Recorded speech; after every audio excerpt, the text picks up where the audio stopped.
And a warm afternoon to you from wherever you're watching us. We're coming to you live here in Accra. We start from Nkoranza in the Bono East region, where this afternoon the youth there are on rampage. They say the native of the area, Albert Donko, known to many as a footballer and a trader, was killed by police after being arrested for an alleged armed robbery incident. Albert died in April whilst the police was transporting him to another police station outside the Nkoranza town itself. But youth of the area and relatives have been accusing the police of deliberately killing him.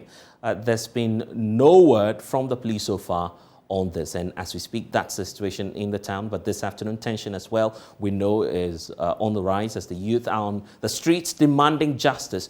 All these are happening right in front of the IGP, Dr. George Akufo-Dampare. The regional minister and other security chiefs are currently locked up in an emergency Regional Security Council meeting over the matter. Ohiming Tega, one of the members of our security desk, is actually on the ground covering all of the angles developing on this story. He will join us for more on this. First, though, a background to the whole of the incident. Ohiming's report brought to you right now. A mother withers in pain as she recounts her last moments with one of her sons who was picked up in an ungodly hour by police. The 28-year-old second-hand shoe dealer and a digital satellite installer was bundled into an unregistered private car on suspicion of being an armed robber. That was the last time the mother would be setting her eyes on the man who has been providing the needs of the family.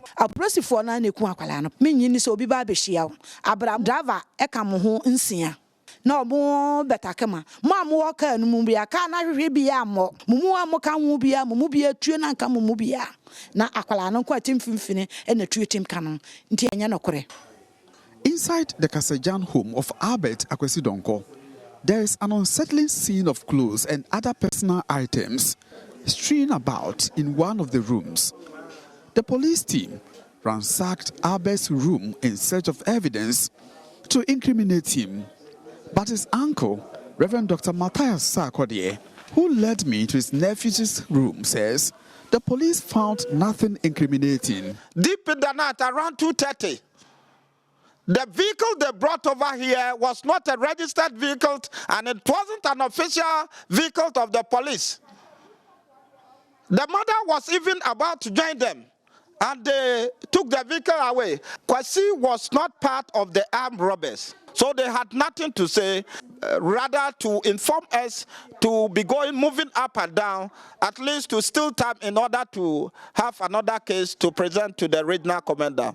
Residents allege Albert was picked after bumping into an armed robbery scene which involved some police officers, an allegation we cannot independently verify. But police sources say the deceased was shot in crossfire between police and suspected armed robbers in an attempt to arrest other accomplices. At Techimai, headquarters of the Bono East Regional Police Command, police declined to comment on the issue. Back at Nkoranza, the killing of Albert has angered the youth who want justice for Albert. Nana Ej Bafu Romeo is convener of the Nkoranza Youth Association. It's Albert today, but tomorrow who is next? It could be me. This is not a Nkoranza issue. This is a national issue.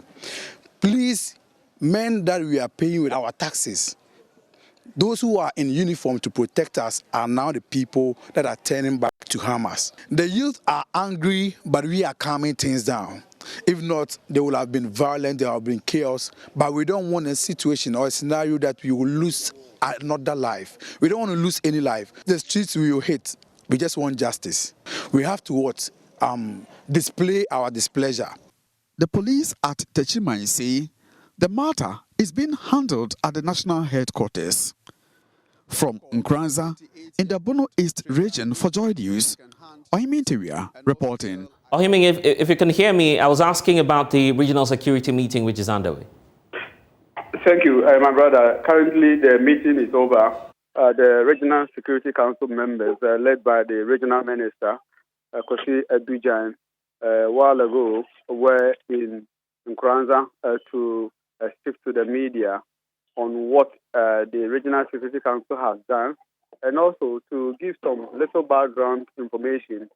Just to add that the Regional Minister, from his presentation and his engagement with the media, it appears the RESEC is also being kept in the dark because information flow is it's a challenge for the Regional Security Council. And so the Regional Minister said they are expecting the IGP and the National Headquarters of Ghana Police Service to at least come out to tell the general public as to what transpired or what led to the death of the young Albert Donko, who the Regional Minister says his death has sort of, interrupted with the security in Nkoranza. And we have already seen videos of the youth on the street. Tell us what's going on there as we speak. Yes, currently the youth of Nkoranza, these are concerned youth and members of the Nkoranza Youth Association who have hit the streets just a while ago before the arrival of the Regional Security Council members. They had met with the Omanhene of Nkoranza, where the Omanhene told them to be calm and also expect that RESEC on their behalf will work to ensure that they get justice for the departed Albert Donko.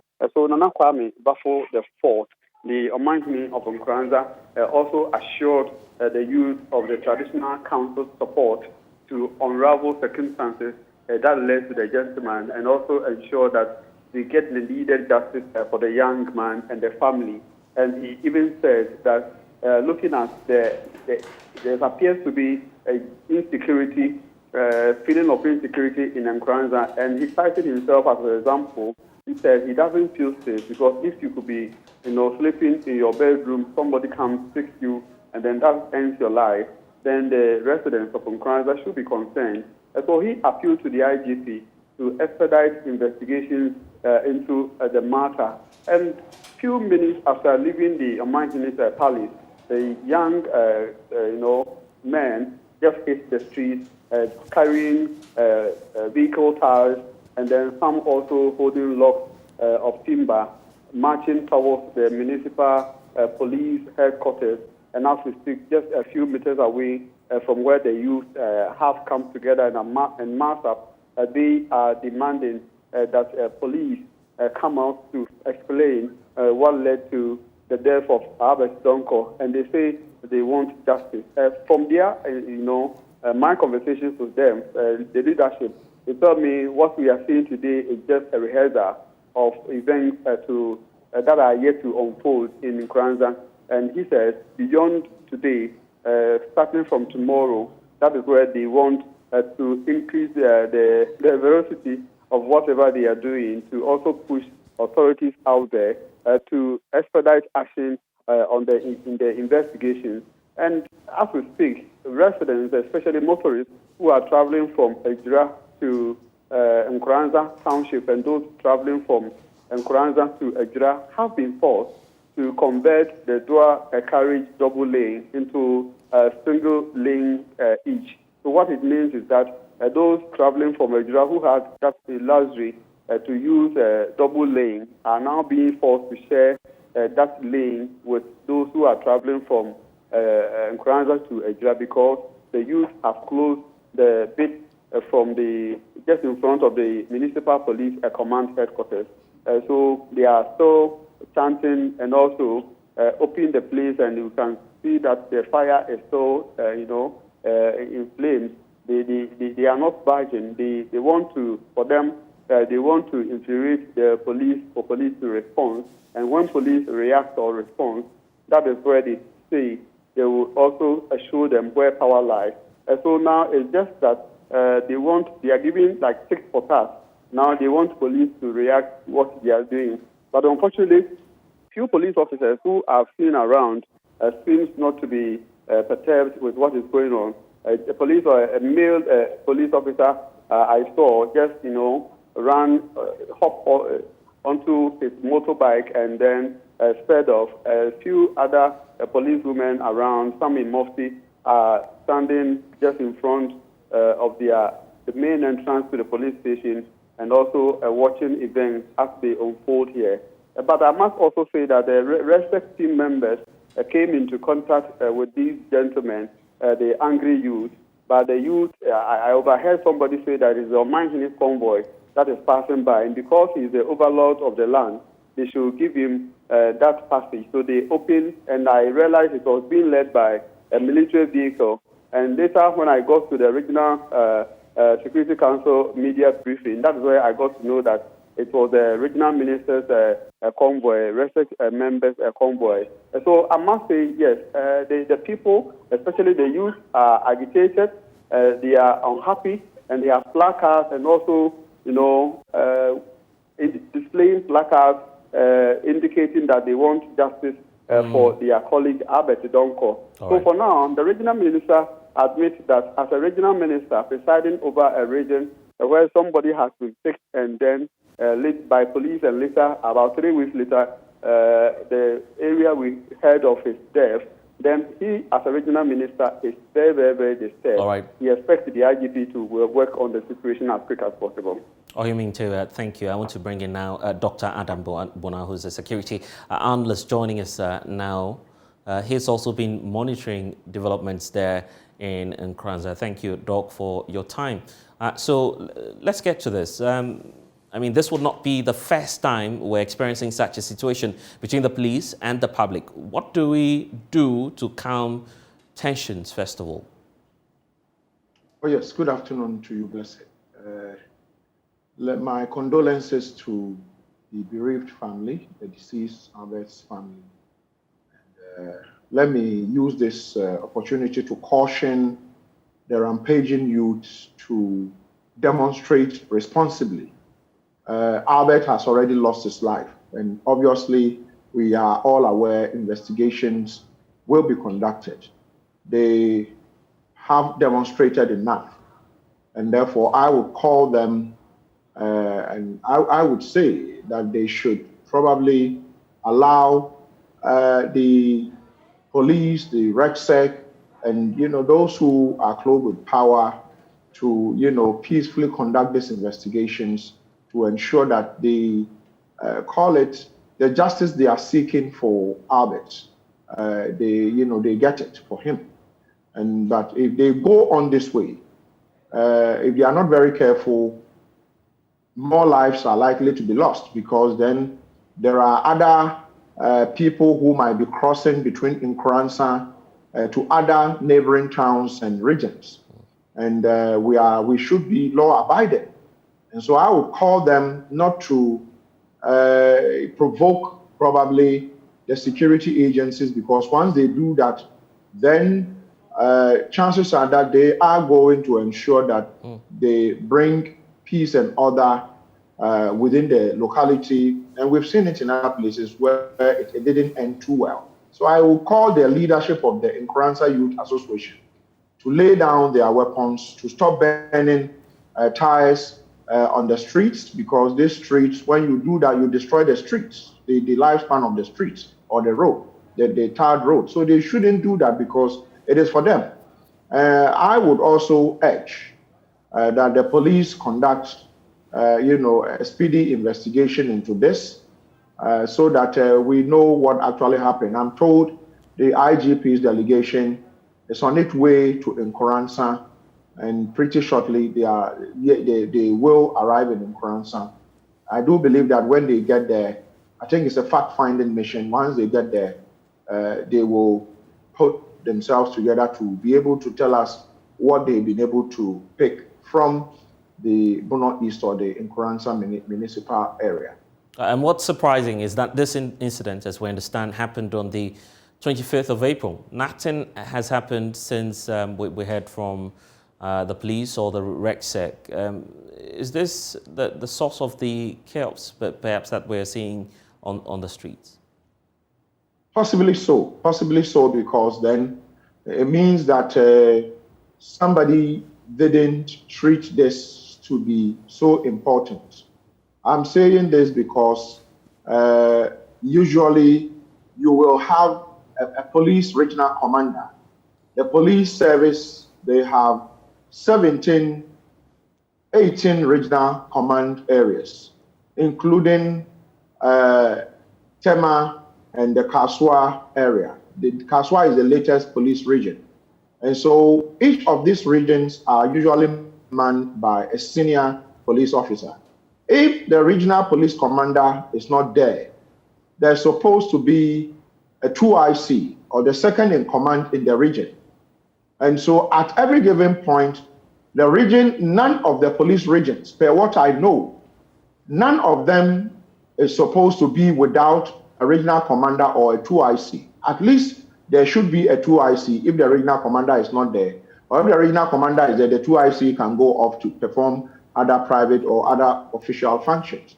And so it begs the question, what happened when this young man died? It involved police officers who we are told are anti-robbery squad who encountered him or picked him up from home. The stories are too many. But I have also been asking my own questions. Probably if the things were done according to laid down police protocols, we wouldn't have gotten here, like you asked. It's taking too long. Somebody should have, shared information to the powers that be, shared it probably with their bosses to say, okay, this is a situation we have at hand. But maybe somebody did it. And so I know the IGP, knowing who he is, and his assistants, Yohonu and the rest, are likely to ensure that the people of Nkoranza get the full briefing and facts.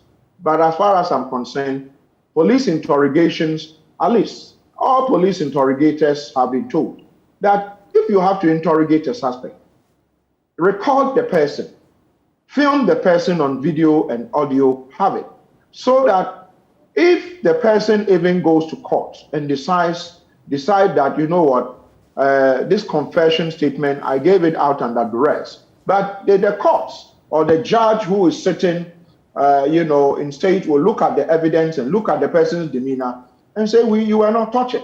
But unfortunately, I have asked, when he was picked up, and they according to what I've heard, they interrogated him.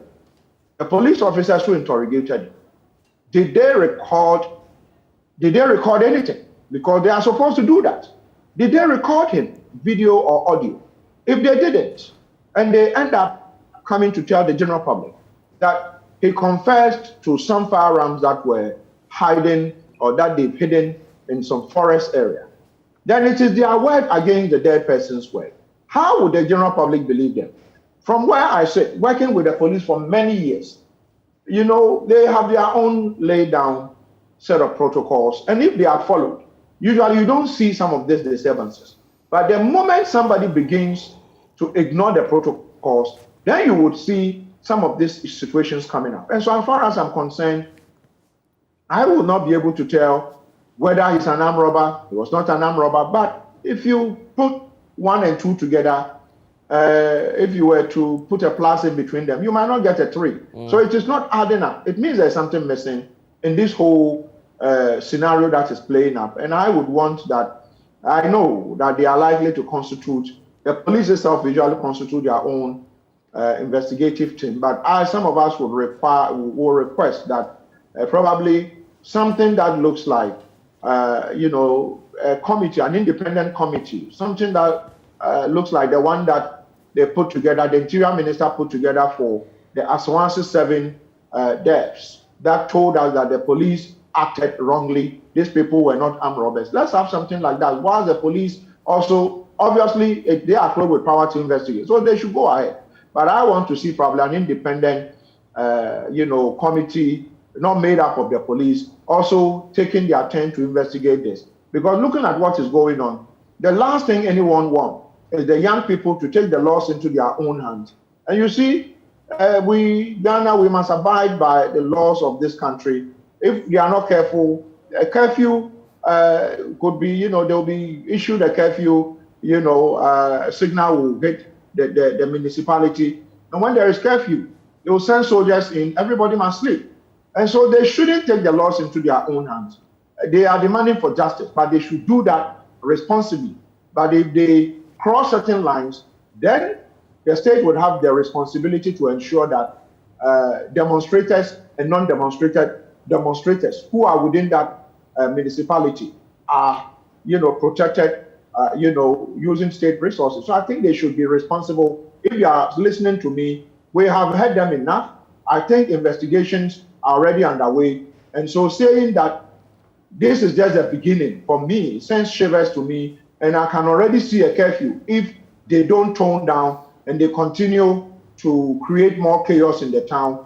We don't want to see a second Ejura in, the Bono East area. Right, and I guess that beyond investigations, punishment is what will definitely help residents to come to terms with what has been done so far and what has happened.